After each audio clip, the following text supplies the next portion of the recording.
আজকে একটু ছোলার ডাল বানাবো। তো আমি এখানে 300 মতন ছোলার ডাল নিয়ে নিয়েছি। ডালটা ধুয়ে আমি সিদ্ধ বসিয়ে দেবো। ডাল সিদ্ধ করার জন্য আমি গ্যাসে প্রেসার কুকার বসিয়ে দিলাম। ডালটা ধুয়ে নিয়েছি, এবার দিয়ে দেবো প্রেসার কুকারে। কটা কাঁচা লঙ্কা দিয়ে দেবো।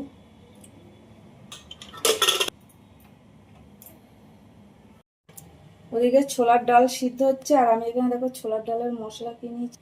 জিরে আর আদা দেবো, কিশমিশ, কাজু, নারকেল।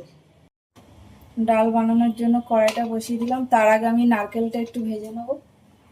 নারকেল ভাজার জন্য দিয়ে দেবো তেল। তেল গরম হয়ে গেছে, এবার ভাজার জন্য নারকেলটা ছেড়ে দেবো।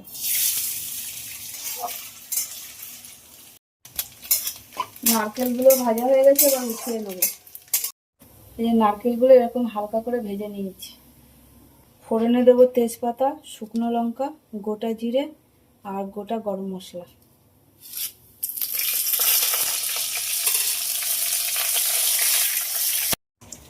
ফোড়নটা ভাজা হয়ে গেছে, এবার বেটে রাখা আদা আর জিরেটা দিয়ে দেবো। দিয়ে দেবো হলুদ, দিয়ে দেবো নুন। মশলাটা ভাজা হয়ে গেছে, এবার এই মশলার মধ্যে আমি এগুলো সব দিয়ে দেবো।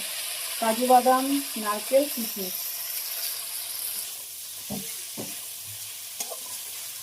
খুব ভালোভাবে ভাজা হয়ে গেছে, এবার দিয়ে দেবো সেদ্ধ করা ডালটা।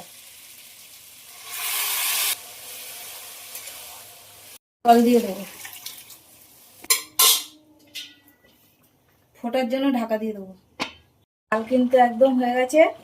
এবার ডালের মধ্যে দিয়ে দেবো একটু চিনি আর একটু ঢাকা দিয়ে দেবো।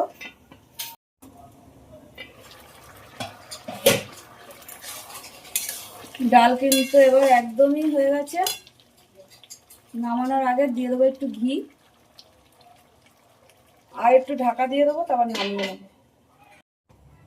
আজকের বানালাম ছোলার ডাল আর সাথে আছে লুচি। তো আমার ভিডিওটা যদি তোমাদের ভালো লাগে, লাইক করো, কমেন্ট করো, শেয়ার করো।